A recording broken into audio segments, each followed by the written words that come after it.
Have you ever felt a sharp or aching pain right at the bottom of your spine, especially when you sit down or get up from a chair? Most people think of it as just another kind of back pain. But if the pain is exactly at the tail end of your spine, there's a good chance it's not your back at all, it's your tailbone. This tiny triangular bone called the coccyx can cause surprising discomfort when it becomes irritated or inflamed. Hi, I'm Dr. Arvind G. Kulkarni, spine surgeon and director of Mumbai Spine Scoliosis and Disc Replacement Center. In this video, we are going to talk about a condition called coccydynia, or in simpler terms, tailbone pain. I'll walk you through what causes it, how we diagnose it, and the most effective ways to relieve it. The tailbone or coccyx is the very last part of your spine, a small triangular bone made up of 3 to 5 fused segments. Even though it's small, it plays a big role. It helps support your weight when you sit and provides attachment to several muscles and ligaments in your pelvic area. When you sit down, especially on a hard surface, a significant portion of your body weight transfers onto this little bone.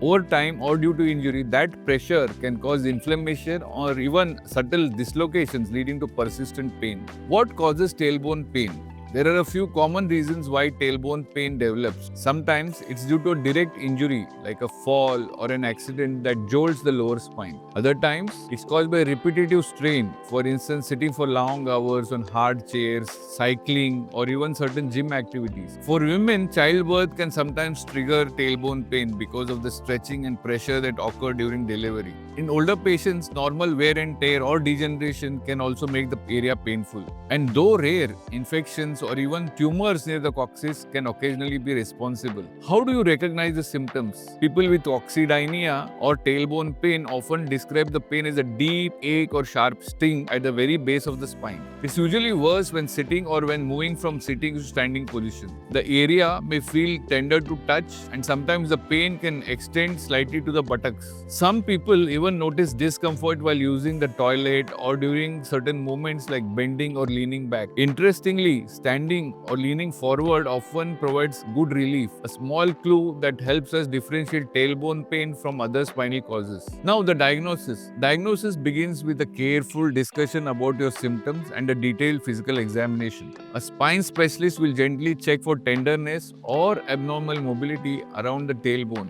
If your pain is mild or improving with simple measures, there is often no need for any scans right away. However, if the pain is persistent, worsening or not responding to conservative treatment, that's when we consider imaging. Usually an X-ray first to rule out fracture or dislocation and an MRI if soft tissue inflammation, tumor or infection is suspected. In select cases, a diagnostic injection can confirm the diagnosis. If numbing the area relieves pain temporarily, it tells us the tailbone is indeed the source of pain. The encouraging part is that most cases of tailbone pain can get better with simple conservative measures. The first step is modifying how you sit. Use a U cushion, soft cushion, a donut-shaped pillow that reduces pressure on the tailbone. Taking frequent breaks from sitting also helps reduce irritation. The less you sit, the better it is. Anti-inflammatory medicines can help calm the pain, and gentle physiotherapy focused on posture correction or pelvic floor relaxation can make a very big difference. In some cases, ultrasound therapy, local heat or cold application may be recommended to improve circulation and healing. If pain still persists, local steroid injections guided by imaging can reduce inflammation effectively. Surgery, known as coccygyectomy, is extremely rarely done and is reserved only for severe chronic cases where all other treatments have failed. With the right treatment and a little patience, most people recover completely from tailbone pain. It's important to remember that healing can take time, sometimes several weeks or months, because the area is constantly under pressure from sitting and movement. What really matters is identifying the true cause of pain early. Once the inflammation settles and the pressure is managed, the pain almost always improves. So tailbone pain may seem like a small problem, but for many people, it can deeply affect daily comfort and mood. The good news is that it's usually manageable with awareness, posture correction, and gentle care. If this video helped you understand your pain better, please share it with someone who might be going through similar pain. Often, a bit of information is all it takes to start feeling better.